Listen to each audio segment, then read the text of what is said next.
que este caso desvela una auténtica trama mafiosa, con todas las letras. Es una trama mafiosa, es una trama de corrupción institucional que ha desviado dinero público destinado justamente a las personas más desfavorecidas, a las personas sin empleo, a los cursos de formación, para enriquecer y para colocar y para dar dinero a cargos, amiguetes, amigos, conocidos y saludados. Es decir, es un caso gravísimo. Es un caso gravísimo que demuestra, primero, que permanecer en el poder demasiado tiempo inevitablemente acaba teniendo como una de sus consecuencias la creación de redes clientelares de corte pseudo-mafioso. Y en este caso ya ni sin el pseudo, directamente mafioso. Cuando se institucionaliza el fraude y el robo del dinero público a beneficio de un partido o de un sindicato, nos encontramos ante una situación donde el silencio de la Fiscalía, la voluntad de silenciar el debate democrático, en este caso en las Cortes andaluzas, no queriendo iniciar una comisión de investigación, denota una responsabilidad directa. Aquí no puede haber solo responsabilidades penales, yo creo que estamos todos de acuerdo, debe haber responsabilidades políticas, porque esto va más allá de aquello que tendrá que hacer la justicia. Y la devolución de la pasta, por supuesto, es decir, 700 millones de euros. Esto no es un fondo de reptiles. Los reptiles son los que lo han utilizado, desviándolos de su propósito para enriquecerse. El presidente andaluz tenga que ir a pagar una fianza como Jaume Matas, cuando el presidente andaluz tenga que pagar una fianza como Jaume Matas, estos días la gestión hablamos. De la administración pública en la Comunidad Autónoma de Andalucía. Cuando el presidente de la Junta de Andalucía hable con uno de la red corrupta y acepte regalos, es no querer ver una forma darle calor y organizar actos del partido, hablamos. Cómo se usan los recursos públicos. Es una forma de no querer ver lo que se ha enquistado, desgraciadamente, después de tantísimos años en el poder, a través de un partido. Pero ¿por qué intentáis hacer esa segunda lectura de lo que está enquistado? Donde hay un golfo y un sinvergüenza, hay un golfo y un sinvergüenza, sin más. Y el golfo y el sinvergüenza se pone donde hay poder. Ejemplifica, y es... Yo creo que es la punta del iceberg. Pero eso no vale para usted, ¿no? Que había un... Vale para todo. O sea, por tanto, va a estar todos los días en el debate. El Partido Popular, el único interés que tiene de esa comisión de investigación es hacer un circo mediático en donde intente colgar en esa percha todo lo que ellos piensan que son las corrupciones. Estás diciendo que es necesaria transparencia, es necesario aportar luz al asunto para evitar que el 99,9% de la clase política y la transparencia es llevar tú la información de tus investigaciones y donde tú mismo después de información y ponerlas en manos de la justicia. ¿Qué es una comisión de investigación? Un instrumento político, y cuando la comisión de investigación se hace mal, como se hizo en Madrid, pues entonces se hace mal, y es una evidencia, ¿no? Es decir, una comisión de investigación que no sirve para aquello que está creada, sino simplemente para enredar más, pues al final uno con eso lo califica. Pero déjame que me...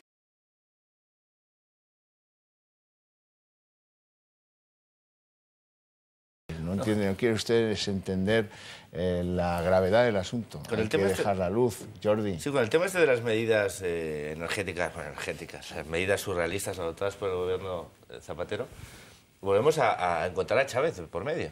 Es decir, ¿de qué trabaja este hombre? Sí, ese hombre, aparte de ser vicepresidente, que es un concepto un poco abstracto, es ministro de Administraciones Públicas. Es decir, es el que tenía que, en principio, ponerse en contacto con las comunidades autónomas para consensuar, comunicar medidas que siento darle la razón al señor Artur Mas, pero es que cuando un gobierno aprueba unas medidas que tienen que implementar y pagar las comunidades autónomas, digo yo que como mínimo... Pero no le da tiempo porque el de la chistera es más rápido con el conejo de lo que él puede ser con el teléfono. Nos hemos acostumbrado a la absoluta descoordinación entre las diferentes administraciones y un gobierno que se levanta un día por la mañana y dice, pues vamos a cambiar las ruedas de los coches y vamos a dar unas subvenciones que tienen que pagar las comunidades autónomas. Y digo, pero perdone, es que aquí no tenemos dinero. Es decir, ¿cómo tenemos que asumir el coste de unas decisiones que ustedes no han consensuado con el conjunto de comunidades? Es que ni siquiera han comunicado. Se tienen que enterar a través de la prensa. Lo mejor es... El tema de yo invito, tú pagas, eso es muy fácil. Falta de mecanismos de coordinación de las administraciones endémicos en este país que nos siguen provocando problema tras problema, políticos y después económicos. Segundo, el tema del transporte y de los costes energéticos. Vamos a ver, el problema es que cómo tenemos calculado los presupuestos de este año, sobre cuánto está calculado el barril y a cuánto puede llegar, y el impacto que puede tener sobre el PIB eso, y el impacto que puede tener sobre los presupuestos y el déficit. Ese es el problema, porque al final el transporte es privado. y lo pagan los ciudadanos. Es decir, todo eso que repercute a esos ciudadanos y lo puede repercutir en el IPC, en el incremento del IPC, y por lo tanto, nuevamente... Como vosotros preguntáis, yo te hago una pregunta. Acabo. ¿En los presupuestos generales de Estado puedes meter la crisis libia? Acabo, por favor, acabo. Lo que un presupuesto de Estado tiene que hacer es, no este año, sino desde hace muchos, es tener una estrategia de transporte en este país. De una puñetera vez. Porque cuando uno depende el 90% del transporte de mercancías, por ejemplo, de 94% de camiones, y no desarrolla una red de transporte ferroviario de mercancías porque no les da la gana, uno tiene una responsabilidad. Y no este gobierno, el anterior y el anterior del anterior. Es decir, cuando uno tiene un problema de dependencia energética, en este caso para el transporte, y no es capaz de desarrollar métodos alternativos, no es capaz de desarrollar transportes públicos eficientes, no es capaz de desarrollar cercanías eficientes, no es capaz de dar una alternativa al no consumo energético, en este caso de combustibles fósiles, pues claro que tiene una responsabilidad.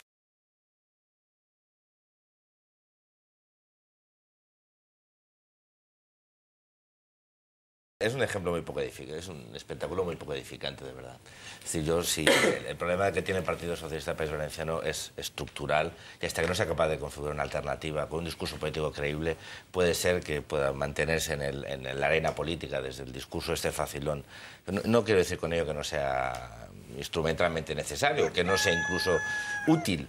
Lo que pasa es que no es suficiente, y no es suficiente porque las encuestas están ahí, y eso sí que Camps tiene razón, de una forma tozuda, demostrando que el Partido Socialista del País Valenciano no es capaz de configurarse como una alternativa creíble para una mayoría de ciudadanos de Valencia. Eso es una obviedad. Entonces, yo creo que en este caso su líder lo que tiene que estar reflexionando acerca de cuál es el modelo de comunidad que propone para intentar, de una vez por todas, pues subir en unas encuestas que permanentemente le sitúan donde le corresponde, supongo a nivel intelectual de su intervención, en este caso en las Cortes Valencianas.